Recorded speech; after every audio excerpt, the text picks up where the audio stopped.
Welcome back to a brand new episode of the Pursuit of Progress podcast. As always, you guys, my name is Adam, and I'm actually solo today. My co host Ben is out enjoying the last few days of summer vacation with his kiddos. So he'll be back next week. But in today's episode, I'm going to give you guys something quick, but something definitely actionable. And I think you're going to enjoy this one. So the title of this episode is The 4 Steps That Make Lazy Impossible. And what I mean by this is just really the fact that a lot of people out there, myself included, I think you guys probably as well, you're ambitious, you've got big dreams, but you also find yourself a lot of times stuck, maybe distracted, even just beating yourself up for not doing more. Well, in this episode, I'm going to be breaking down 4 really simple steps that can help you guys reset, rebuild, and start showing up like the version of you that you know you're supposed to be. So don't, fall into this trap of, I'll start next week or I'll start Monday. And instead, building up that momentum to match whatever ambition you have. So I'm going to again share with you guys 4 really specific steps. And the first of the 4 is this concept that you're not stuck, you're probably just unclear. And what I mean by this is, a lot of people, they don't quit because they're lazy. A lot of people actually quit just because they don't know what to do next. And I've definitely been in this position before. And even recently, I was dealing with this a bit where you open up your computer and you're just not really sure what to do that day. And sometimes you equate that to lack of ambition, where it really just might be that you're just unclear of what you need to do next. Maybe you have your computer open and there's 40 browser tabs open, ideas everywhere, but no momentum. Again, that's not laziness. A lot of times that might just be confusion. There's a big difference there. So the system that I use every time I get jammed up, it's pretty easy. And what I do is I just dump everything out of my head. So I'm lucky. I have 2 computer monitors. So on my second one, I just have this as kind of my dump computer where I just put everything out there. I write it all down just on a document. And every week, just kind of modify this document to keep myself accountable and moving forwards and progressing. So with this brain dump, just do it however best fits you with your desk or whatever your scenario is that you're dealing with. But I think definitely it's important to write it down, whether that be typing it out, but definitely having it written down somewhere. And that's everything you guys can think of. Just get it out of your head. Ideas, to-dos, just mental clutter, all of that kind of stuff. Just getting it out of your brain and dumping it onto a piece of paper or into like a working Google document that I do. Once you've done that, what I do now is I chunk things by category. For example, fitness or business, maybe family. Maybe you're producing content like I am and having a content category. What's important is just chunking it from that just brain dump into some of these categories.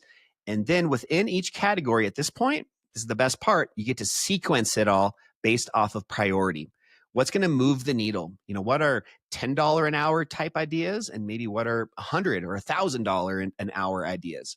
If certain tasks or ideas are much more important and are actually going to progress you forwards, put those at the top of each of these categories and tackle those ones first. Once you've been able to do this, you can just delete a lot of that noise. If it's not a hell yes, I need to do this, then it might end up just being a hard no. And maybe you never end up acting even on some of these ideas, but at least you've gotten them out of your head and can then come to that realization once addressing some of the other things that might be more important. So it's really important, you guys, is clarity on paper, and clarity is what really creates that movement. So step 2 is going to be a little bit different. And this one's going to be all about upgrading your identity first. So we've all bought the lie that, success comes from doing more, work harder, work more. I worked 22 hours yesterday, that kind of stuff. But it's true that real change really does start just with your identity. Most people, they live by have, do, be. So what do I have? Okay, I'm going to do this, and then I'm going to be this person. For example, I'm going to, I really want to have this brand new camera so I can do higher quality videos, and then I can be this massive social influencer. That's actually kind of backwards. And I think without a doubt, you need to flip this completely upside down and do a 180. So instead, be, do, have. So again, not have, do, be, but be, do, have. So who do you want to be? You become the person first. For example, I have a friend, a few years ago that was really trying to get into Ironmans. And an Ironman, for anybody that's not familiar, it's basically a very intense physical feat where you're doing 3 different categories. You're running, you're biking, and you're swimming. Well, my buddy actually did not even know how to swim when he signed up for his first Ironman. But every morning he told himself, I am an Iron Man. He had this little sticker in his bathroom mirror that just said, I am an Iron Man. He wrote this down and put it on his mirror before he even stepped into a pool, practically. And this is just this sense of almost like a manifestation. By having stuff like this out in front of you, you start thinking, acting, and even just training differently. You train like the person you're trying to become, that be portion that I'm talking about. That identity is what's going to then pull you forward and continue to progress. What do you need to become? Well, starting today, change that mindset again where it's be, do, have. If you want to be something, well, let's just say I want to be a very successful entrepreneur. Well, what do I need to do to be that type of a person? Maybe it means I need to be more organized. Maybe I need to read some certain books to be more educated on certain topics, whatever it may be, but that's the do. And then once you do that stuff, then you have the ability, you have that extra insight and knowledge by doing. So that's just really important, you guys. I think just really switching this entire mindset upside down, be, do, have. All right. So now step 3, the third step of the 4 this is a big one. I think this is probably one that I've noticed firsthand that's changed most dramatically in my personal life. And that's change your environment. So if you want better outcomes, stop trying to out-discipline a toxic environment. You're not failing because of a lack of willpower. It could just be something else. So here are the 3 environments that you really must focus on resetting first, in my opinion. The first one is physical.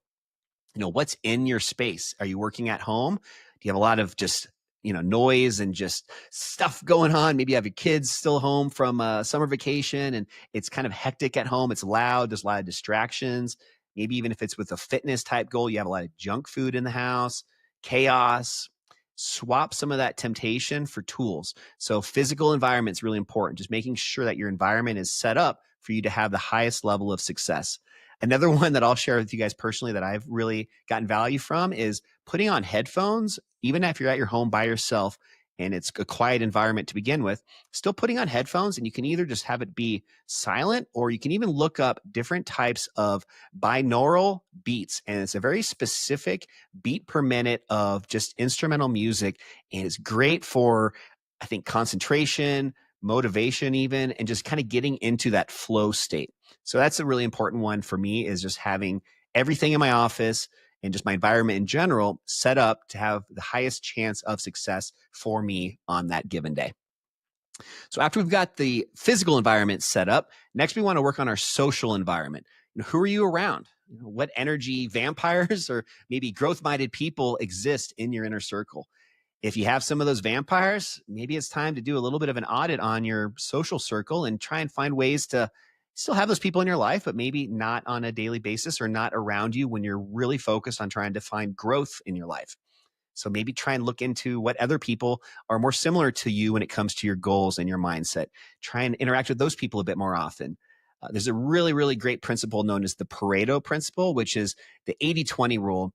And this is just really fascinating because there's different aspects of this, but one of them talks about how you're the average of the 5 people you spend the most time around. And there's even been studies done where they've taken people that are trying to get more successful financially, and they will take their group of 5 friends that they spend the most time around. They'll take all 5 of those people and they'll find out what their annual income or their net worth is.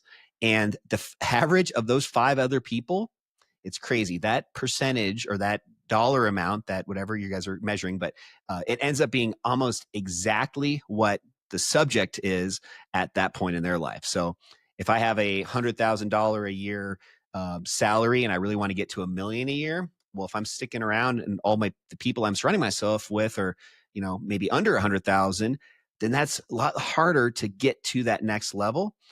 And the only thing I was going to end on this one, because I don't want you guys listening to this or watching this on our YouTube channel and taking this the wrong way. There's still so many different ways that people can add to our lives. And it's not all about finances and money and material things. There's lots of other ways that people can contribute to your life. So there can be different circles depending on what it is that you're working on. Maybe you have, kind of a different circle for emotional type stuff going on, or maybe for physical and maybe for business. So don't feel like you need to completely take people out of your life. Just, at least if nothing else, have this in the back of your head and just start thinking about that when you're around different people. And if they do tend to be kind of that energy vampire, do your best just to limit the time that you spend around them, just to protect yourself and your mindset. All right. So next up is the fourth and final step, which is start messy. So the reason I put this one as start messy is here's the truth. Most people, they don't lack ambition, they lack courage. And I think this is one of the things with being messy. It's so important to embrace this and just get out there and do whatever it is that you're trying to accomplish. And don't worry if it's messy. Don't worry if it's not perfect. So many people never take action because they're so debilitated by what other people are going to think and just how other people might, react to whatever it is that you or the subject is putting out there into the world. They're scared to look stupid. They're scared to get it wrong. So they plan, they overthink, they stall, they make any excuse they can just to not take that action. But I got to tell you, one of the biggest lessons I've learned, especially in the last decade or so of my life, is movement is much, much bigger than perfection. Action is much more important than anxiety. By taking action, and the more action you take, most likely the less anxiety you're going to have because there's less questions and less competence when you have anxiousness. When you're actually taking action and you're taking steps forward, that's when you become more competent and more confident, and overall just find a lot more movement and not worrying so much about that perfection. So start messy, build that version 1, launch it before it's perfect, and definitely always just strive to get 1% better every time you do it. And that's the whole point of this podcast, as a whole. That's why the topics are always kind of about these types of things. But even the title of our podcast, The Pursuit of Progress, we're all about just finding ways to work hard to get just 1% better every single day. And I think this is a great, opportunity to do that when going through these 4 steps. If you're not at least a little bit embarrassed by that first version or that first attempt, you waited too long. That's a really good indication that you probably should have started sooner. So with all of that being said, here are my final thoughts. You're not lazy. You're not broken. You're probably not misaligned. Just fix the inputs and the outputs will take care of themselves. Just get clear on what you're trying to accomplish and everything else should fall into place. You got to anchor that identity. You got to clean up your environment and you got to move, even if it's messy. These are the 4 steps that I think are the most impactful, that are pretty simple, but it's all about the simplicity to really find greatness. And that's something that I've found almost every, really successful billionaire, millionaire, athlete, musician, actor, any of that kind of stuff. They all have this very similar connotation, which is just to start. Don't be so worried. Just get out there, work on getting a little bit better each time you do something. And if you do that, I guarantee within a few months, you are going to see massive amounts of movement, massive amounts of growth, and you're going to be amazed how much further along you are than you probably thought you could even get to. So that's all that I have for you guys today. Hopefully you can escape this survival loop. You can build up some of that real momentum. If this episode today spoke to you, send it to a friend who's maybe been stuck as well, and maybe just find a way to, just subtly share this with them, and hopefully they can work on themselves as well. But every single Friday, we have new episodes coming out. So excited to share a brand new one with you guys next week when Ben is back in town and back on the podcast with me. And one last plug before we leave. Normally we do a sponsor of the week segment. Well, this week, I just wanted to remind you guys that coming up in just 1 week, Ben and I are hosting another brand new, it's live, it's free, and it's online. It's a home buyer masterclass, but we go a lot more in depth than just the home buyer process. We talk about what's really happening right now in the real estate market. We talk about some strategies and techniques that our actual clients and people that we're around every single day are still doing today to still win and succeed. So I would love to share this with you guys first and get you guys hopefully a free ticket if you're interested. So if you want one, just go to webinar.adamsillsdenver.com and grab it there. Again, it's coming up in just a couple weeks and spots are limited. So would love for you guys to claim one and be there and hopefully get some value from that as well. Hope you have a great rest of your week, and I'll see you guys next week on a brand new episode of the Pursuit of Progress podcast. I'll see you guys then.